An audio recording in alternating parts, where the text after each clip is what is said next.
दोस्तों, भारत और पाकिस्तान के बीच सीज फायर का ऐलान हो गया है। आसान भाषा में कहूं तो युद्ध खत्म हो गया है। शांति बहाली की तरफ दोनों देशों ने कदम बढ़ाया है, जिसका ऐलान अमेरिकी राष्ट्रपति डोनाल्ड ट्रंप ने किया। उन्होंने कहा कि रात में यूएस की मध्यस्थता में चली लंबी बातचीत के बाद मुझे बताते हुए खुशी हो रही है कि भारत और पाकिस्तान तुरंत और पूरी तरह हमले रोकने के लिए तैयार हो गए हैं। मैं दोनों देशों को कॉमन सेंस, समझदारी से भरा हुआ फैसला लेने के लिए बधाई देता हूं।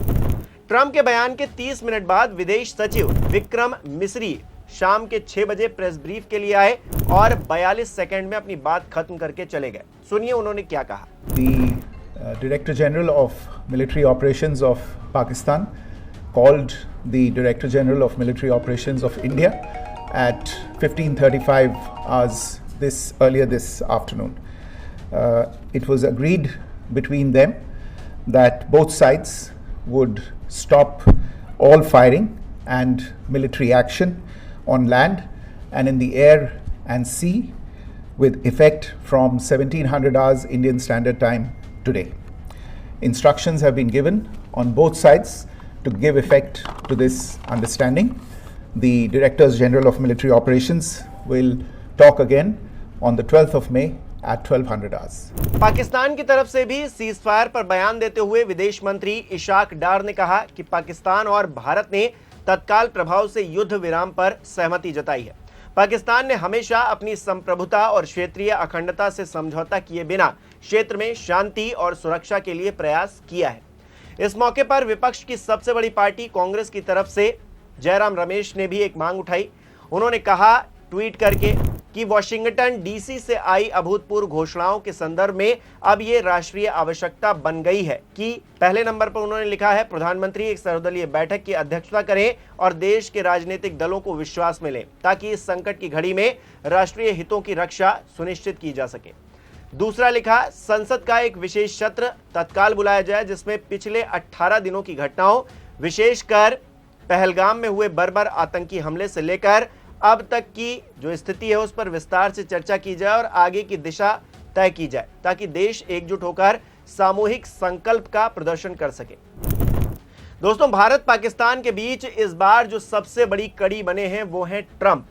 ट्रंप मोदी जी के परम मित्र कहे जाते हैं। ट्रंप को भारत पाकिस्तान के बीच कौन लेकर आया ये फिलहाल साफ नहीं है, लेकिन ट्रंप साहब ने मध्यस्थता करवा दी है, ये एक बात निकलकर सामने आ रही है। उन्हीं का ट्वीट सबसे पहले आया है इस पूरे मामले पर। लेकिन बीते रोज ही इंटरनेशनल मॉनेटरी फंड ने पाकिस्तान को 1.4 बिलियन डॉलर यानी कि 12,000 करोड़ का लोन दिया है, जो अपने आप में कुछ और ही कहानी बयां कर रहा है। ये वही आईएमएफ है जिसने पाकिस्तान को पिछले 35 सालों में 28 बार कर्ज दिया है और हर बार कर्ज का किस तरह से उपयोग हुआ है, किस तरह से आतंक के अड्डे खड़े किए गए हैं पाकिस्तान के अंदर, ये दिखा रहा है। एक तरफ अमेरिका ये कह रहा है कि हम मध्यस्थता करवा रहे हैं, शांति बहाल करवा रहे हैं। दूसरी तरफ पाकिस्तान और आतंकवाद में कोई फर्क नजर नहीं आ रहा है। पूरी दुनिया के सामने पाकिस्तान एक्सपोज हो गया है। 35 साल में 28 बार कर्ज दिया, मैंने आपको बताया। और बावजूद इसके ये परिस्थितियां देखते हुए भी आईएमएफ बताइए एक बार फिर से फंड कर रहा है और फिर वहीं के राष्ट्रपति मध्यस्थता भी करवा रहे हैं। क्या गजब का खेल चल रहा है दोस्तों। रिकॉर्ड से पता चलता है कि या तो आईएमएफ के कार्यक्रम ठीक से नहीं चले हैं, ये जो कर्ज दिया जा रहा है इसके मद्देनजर मैं बता रहा हूं, या तो कार्यक्रम ठीक से नहीं चले हैं जो आईएमएफ के हैं, या फिर उनकी निगरानी ठीक से नहीं हुई है, या फिर पाकिस्तान ने उन्हें ठीक से लागू नहीं किया है। बावजूद इसके इतना लोन दे दो, हर बार लोन मांगे तो दे दो। आईएमएफ की मीटिंग से एक दिन पहले यानी कि 8 मई को भारत के विदेश सचिव विक्रम मिस्री ने कहा था कि पाकिस्तान को राहत देने से पहले आईएमएफ के बोर्ड को अपने अंदर गहराई से देखना चाहिए और तथ्यों को ध्यान में रखना चाहिए। भारत की तरफ से ऑफिशियली बयान जारी किया गया, कहा गया कि सीमा पार आतंकवाद को लगातार स्पॉन्सरशिप देना ग्लोबल कम्युनिटी को एक खतरनाक संदेश भेजता है। ये फंडिंग एजेंसियों और डोनर्स की प्रतिष्ठा को जोखिम में डालता है और वैश्विक मूल्यों का मजाक भी उड़ाता है। हमारी चिंता यह है कि आईएमएफ जैसे इंटरनेशनल फाइनेंशियल इंस्टीट्यूशन से आने वाले फंड का दुरुपयोग सैन्य और राज्य प्रायोजित सीमा पर आतंकवादी उद्देश्यों के लिए किया जा सकता है और किया जाता रहा है। दोस्तों, इससे बड़ा सबूत और क्या चाहिए कि जब हमने हमला किया पाकिस्तान पर वहां के आतंकी ठिकानों पर, तो दर्द किसे हो रहा है? आतंकियों पर हमले से दर्द वहां की सेना को हो रहा है, वहां की सरकार को हो रहा है। इससे बड़ा सबूत क्या चाहिए इंटरनेशनल कम्युनिटी को? बावजूद इसके आईएमएफ उसी पाकिस्तान को लोन बांट रहा है और वहीं के नेता मध्यस्थता करवा रहे हैं। डोनाल्ड ट्रंप क्या इस बात का जवाब दे सकते हैं कि आईएमएफ क्यों पाकिस्तान को फंड दे रहा है और मध्यस्थता करवा कर वो क्या साबित करना चाहते हैं? क्या वो पाकिस्तान को बचाना चाहते हैं? ये बहुत बड़ा सवाल है दोस्तों, क्योंकि पाकिस्तान पिछले 2 दिनों में किस तरह से घुटनों पर आया है, और अगर ये मध्यस्थता ना होती तो पाकिस्तान का क्या हाल होता, अंजाम आतंकिस्तान क्या होता, हर कोई जानता है। पाकिस्तान बर्बाद हो जाता पूरी तरीके से। और जिस तरह से आतंकी फैक्ट्री वहां पर चल रही है, उसे बर्बाद हो ही जाना चाहिए। बावजूद इसके क्या उसे बचा लिया गया है? ये बहुत बड़ा प्रश्न चिन्ह है इस पूरे मामले पर। ठीक है, हम युद्ध नहीं चाहते, कोई भी युद्ध नहीं चाहता है, लेकिन ये जो परिस्थितियां बनी है, एक तरफ फंड आ रहा है, दूसरी तरफ मध्यस्थता करवाई जा रही है। क्या संदेश है दोस्तों? पाकिस्तान को लोन बांटा जा रहा है, ये जानते हुए कि इन पैसों का इस्तेमाल पाकिस्तान आतंक के लिए ही करेगा, क्योंकि उसके पास कोई दूसरा हुनर बचा ही नहीं है दोस्तों, या फिर छोड़ा नहीं गया है। क्योंकि पहले खुद अमेरिका, जी हां, वही अमेरिका जो फंड भी दिलवा रहा है, वही मध्यस्थता करवा रहा है, उसी ने पहले खुद ये काम करने के लिए उसे प्रेरित किया। और फिर जब हमला हुआ, ये लंबी कहानी है दोस्तों कि किस तरह से एक सनकी ने अमेरिका पर हमला करवाया और उसके बाद अमेरिका को लगने लगा कि हां, आतंकवाद जैसी भी कोई चीज होती है। और अब चीन वही काम कर रहा है। चीन पाकिस्तान के बगल में जाके बैठ गया है, तो कोई अंतर नहीं है दोस्तों इसमें। हथियारों का कारोबार भी जमकर फल फूल रहा है, चल रहा है। आम लोगों की जान जा रही है तो किससे पड़ी है? कोई वीआईपी तो मारा नहीं जा रहा है। वैसे तो युद्ध कोई देश भी नहीं चाहता है, लेकिन नापाक हरकतों को नाकाम करना भी जरूरी है।